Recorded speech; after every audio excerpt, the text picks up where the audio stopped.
Hey, wait a second. Why didn't you tell me about your third child? I had no idea, and now I hear this? Huh? What's going on all of a sudden? I just found out from your mom today. You're having a third child? Why didn't you tell me? Are you mocking me because I can't have kids? No, Jamie, that's not it at all. I didn't mean to make you feel bad. It's just that I heard you've been struggling with some gynecological issues recently, and the whole infertility thing came up. I didn't want to add to your stress, so I decided to hold off on sharing the news until you were in a more stable place emotionally. I was just trying to be considerate. That's a lie. You were mocking me, weren't you? You know, I didn't ask for this illness, right? I didn't want to be infertile. I've wanted kids for so long, and now you're telling me about your third child like it's no big deal? Hey, calm down. I just heard about it through the grapevine from my mom, and honestly, it's not like there's no hope left for you. There's still a chance. Don't worry. And besides, isn't your husband fully on board with the treatments now? No, it's never going to happen. My treatments are so hard, and no one knows when it will end. My husband doesn't really understand how tough it is. Everyone else around me can have kids easily, and I'm stuck trying for so long with nothing to show for it. I wanted to have kids while I was young, you know. I wanted a big family, and now it feels like it's slipping away. You're so lucky. You're just popping out babies one after the other, and I can't even get one. All right, calm down, okay? You're only 24, both you and your husband. There's still time, and it's not hopeless. If it's really hard for you, don't get mad at me. Talk to your husband. Work together. Figure things out as a couple, okay? I can't calm down. I want a baby now. If I can't have one, you should at least let me take one of yours. Come on, just give me your third child. I'll adopt them. Wait, what? Are you seriously asking me for my child? You're out of your mind. Why not? You've got 3 kids now. That's more than enough, right? If you don't need all of them, why don't you just give me one? I'll adopt them and it will be perfect. You'll be helping me and you won't even notice the difference. You've got the resources to raise 2 kids and I'll finally be able to stop struggling with infertility treatments. We both win. I swear I'll raise them with so much love and care. I won't let them feel like they're missing out on anything. What are you even saying? I didn't ask for any of this. I've been trying so hard for this third child and now you want me to just give them away? I have been through so much to get here, and you think it's that easy? I don't get it. You're just popping out kids like it's nothing while I've been stuck for so long trying to make my dream come true. I deserve one of your kids. I can raise them just as well as you can. It's the best option for both of us. And honestly, you don't even need a third one. You're fine with 2. No, I'm not giving you my child. I never said I didn't want them. I wanted this third child just as much as the first 2. You can't just ask for my kid like that. But it's so unfair. You're doing fine with your 2 kids, and I'm stuck in this never-ending cycle of treatments. This isn't about you needing a third kid. It's about me needing a chance to be a mom, too. I'm not asking for too much. Jamie, seriously, calm down. I can't just give you my child. What you're asking is unreasonable. This isn't some simple favor I can just do for you. I'm not going to sacrifice my own family like that for you.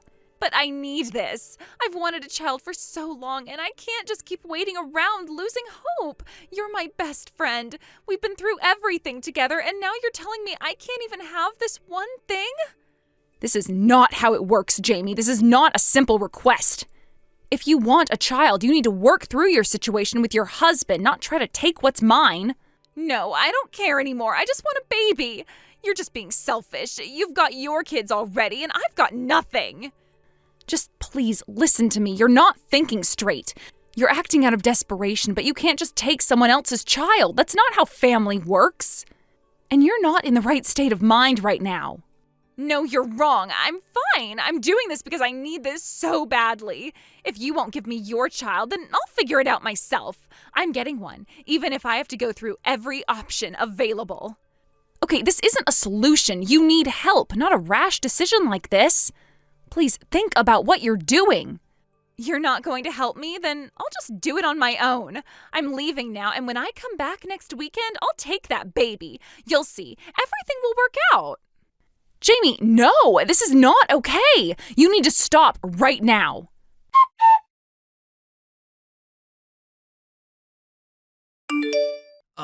Excuse me, is this Willow's number? This is Jamie's husband, Daniel. Wait, you're Jamie's husband? Yes, nice to meet you, though I'm sorry for the strange circumstances. I'm borrowing Jamie's phone to get in touch with you. Lately, she's been saying some really troubling things, and I'm honestly at a loss. She suddenly decided to stop her infertility treatments, and, well, she started talking about adopting your child. Your third child, to be specific. What? What's she saying now? She's going on about adopting my third child? I don't even know how to process this. I'm sorry, I know this might sound strange, but please, can you do something? She won't stop, Daniel. She's already picked out a name for the child, Jack. I've told her 1,000 times that I don't want to give up my baby to her, and yet she keeps insisting that she'll come next weekend to take him. This is beyond the point of reason. I can't even begin to explain how sorry I am for all of this. I only found out about her desire to adopt your child recently, and I've tried everything to get her to see sense. I've been speaking to her daily, but she won't listen. She's been going to baby stores for the past few days, buying all sorts of things: diapers, baby clothes, cribs, bottles, toys. She's even picked out a name for the baby, Jack. I don't know where she got it from. She's not just buying things, she's acting like she's already the mother. Every time I try to stop her, she gets frustrated and starts saying things that don't even make sense, and then the tantrums follow. I feel like I'm losing control of this whole situation. Jack, what? You've got to be kidding me. My baby is a girl, Daniel.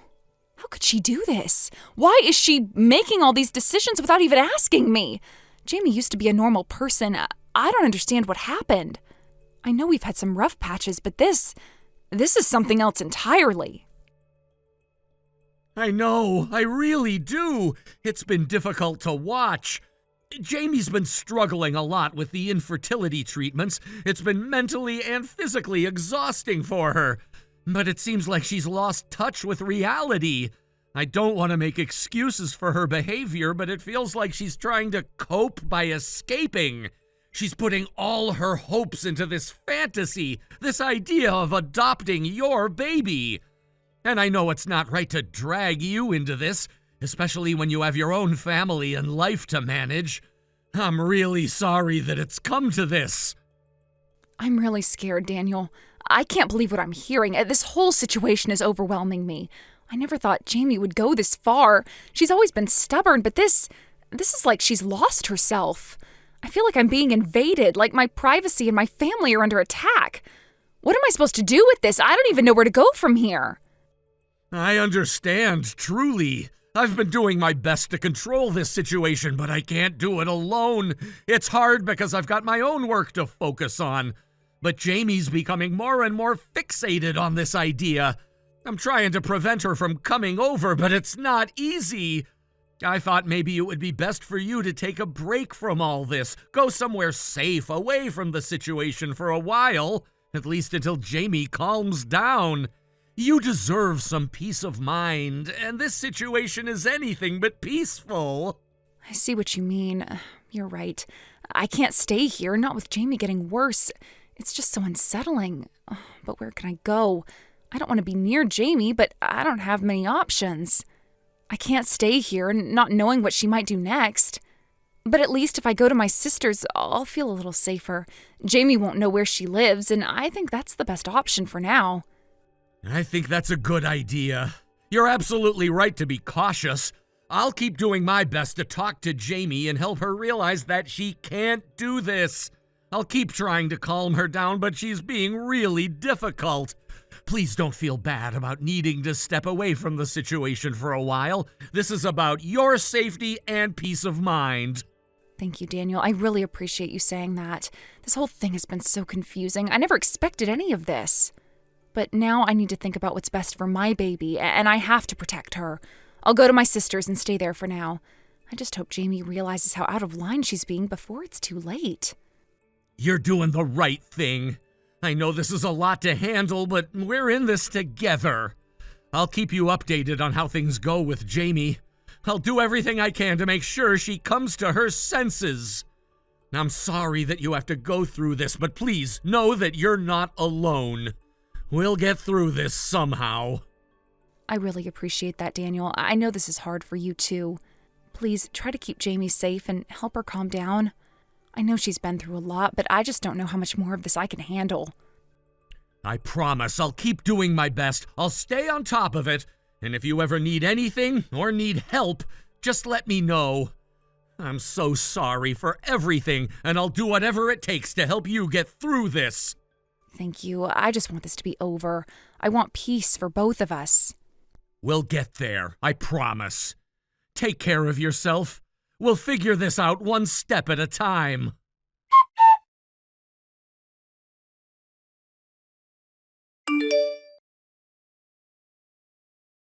Willow, where are you right now? Where's my baby? Where's Jack? Give him back to me, you kidnapper. What? You really came to my house? This needs to stop right now, Jamie. I told you before, I'm not giving my child up for adoption. Stop making decisions on your own. Stop buying baby things and naming the child without asking. You can't just go ahead and plan everything like this. You said you'd give him to me. Why are you turning your back on me now? I never said I was giving my child away, not once.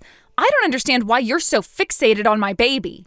It's not fair. You've got 3 kids now, Willow. Why can't you just give me one of them? Why does everything come so easily for you? Why do you get to have children without any of the pain I'm going through? I want a baby too. I've been fighting for this.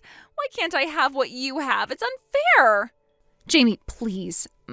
My sister wants to talk with you, all right? Just let her talk to you for a second, okay? It's Amber. I don't know if you remember me, but we used to play together when we were kids. Yes, I remember. Please, you have to help me. Talk to Willow. She promised me. I'll take care of the baby. Daniel's against it, but I'll raise the child alone if I have to. Jamie, Willow doesn't want to give up her baby. There was no prior promise of adoption. This sudden request is too much for anyone to process. Can you please just let it go? You have to accept that this isn't going to happen. But she's already got 3 kids. Why can't she just give me one? Why is she so selfish? I just want to be a mom. Why does she get to have children without any of the struggles I'm facing? Jamie, you can't just ask someone for their child like it's nothing. This is Willow's child, her flesh and blood. This isn't a decision that can be made lightly. Think about what you're asking. You can't demand someone's child because you feel entitled to it. You need to take a step back and reflect on your actions. You're not listening to anyone, and it's causing so much pain for everyone involved. Shut up. You don't understand. I have been trying so hard to get pregnant, and I can't. I'm doing everything I can, but nothing works. Meanwhile, people like Willow just get pregnant so easily. Why does she get to have everything, and I don't? I do understand. I know how hard it is. I've been through the same thing. I didn't have a disease like you, but I was still left infertile. I lost my ability to have children years ago. My ex-husband's mother pushed me down the stairs while I was pregnant, and after that, I couldn't carry a child. I tried everything, but it was too late. My ex-husband didn't help me through it. In the end, we divorced. I know the pain, Jamie, but I had to come to terms with it. And I don't want you to go down a path that'll only make things worse. Oh, Amber, I didn't know that. I'm so sorry. I know how badly you want a child, and I understand that feeling. I know infertility treatments are painful. I know it's hard when nothing seems to work. But you can't take someone else's child to fill the void inside you. It will never make things better. I don't know what to do. I just wanted to be a mom so badly. It feels like everyone else gets what they want, and I'm stuck in this endless cycle of disappointment. I know how it feels, but you've got people who care about you. Your husband, your family, and your friends, they're all here to support you. And you don't have to go through this alone, but taking Willow's child isn't the answer. It's just going to cause more pain for everyone involved. You need to let this go and focus on healing and the support around you. You're right, Amber. I've been so selfish. I've hurt Willow, and I don't even know why I did this. I just feel so lost, but now I see it. I need to let go of this. I'm so sorry, Amber. I'm sorry for everything. Well, I'm glad to hear that, Jamie. You're not alone in this. Maybe you should think about seeing a counselor. I can recommend the places where I went. It helped me when I was at my lowest, and it could help you too.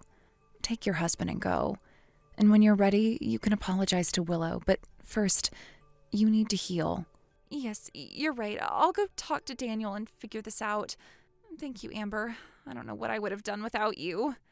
You're welcome. Take care of yourself, Jamie. And get the help you need. I'll always be here for you. Thank you. I'll do better. I promise.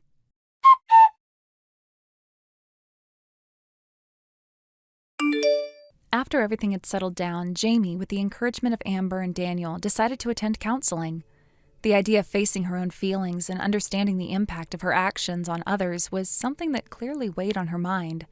The decision to seek help wasn't an easy one for her, but it was a step towards healing. Amber, who had been a constant source of support for Jamie, along with Daniel, who had seen the effects of her behavior on both herself and those around her, had both gently guided her towards this decision. They knew that Jamie needed to come to terms with her actions in a way that only professional guidance could offer. It wasn't just about fixing what had happened, it was about making sure that Jamie could move forward, healthier and more self-aware. For a long time, Jamie had been dealing with the consequences of her choices, and it was clear to anyone who knew her well that she carried a heavy burden. But as she began to attend counseling, something started to shift in her. She was no longer the same person who had made those rash decisions. There was a new sense of clarity in her eyes, a hint of peace that hadn't been there before. Jamie was learning to face the things that had haunted her, both emotionally and mentally, and she was beginning to understand how those things had affected her and the people around her. It wasn't an overnight change. It took time, but Jamie was committed to it. One day, not long after she had started counseling, I received a letter from Jamie. It was a handwritten apology, heartfelt and sincere. She expressed her regret for everything that had happened between us. She wrote about how deeply she regretted the pain she had caused and how much she had come to understand the consequences of her actions. There was something raw in her words, something vulnerable, that told me this wasn't just an apology for the sake of making amends. It was an apology because Jamie genuinely recognized her mistakes. In the letter, she shared how much she had changed over the past few months. Jamie spoke about her struggles, her journey through counseling, and the emotional growth she had experienced during that time. But perhaps the most unexpected part of the letter came when she talked about her decision regarding fertility treatments. It was something that had always been a dream of hers, and yet, for reasons that were deeply personal, she had put it on hold for a long time. In the letter, Jamie expressed her desire to try again. She wrote that once she felt mentally and physically stable, she would like to pursue fertility treatments once more. She had never given up on the dream of becoming a mother, but for a long time, the emotional weight of everything she had gone through had made it difficult for her to even consider it. Now, however, it seemed that she had regained the strength to try again. That was a significant moment for her, taking the step to openly talk about her future goals and the healing she was experiencing. It wasn't just a matter of apologizing for the past, it was about recognizing that her journey wasn't over. There was still hope, still a chance for her to create the future she had once envisioned, and it was a future where she could be a mother, something she had dreamed of for so long. Time passed, and I tried to process everything. I had always wished for Jamie's healing, but seeing her take ownership of her actions and taking concrete steps toward a better life was a kind of resolution I didn't know I needed. She was no longer the same person who had hurt me in the past.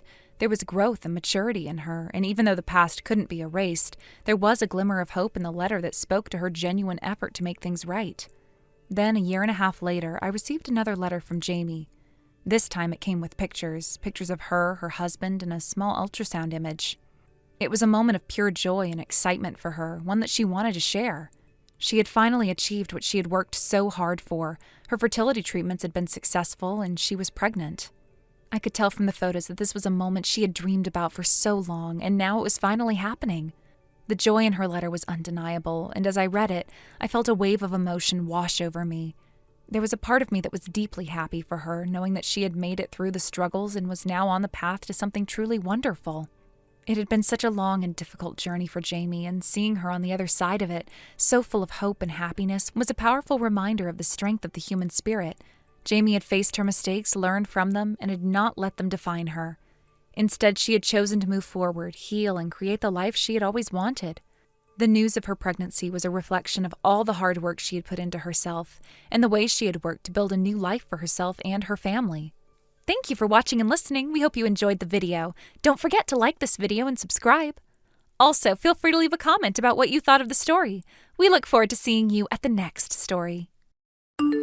Thank you for watching. Please subscribe and hit the like button. See See you next time.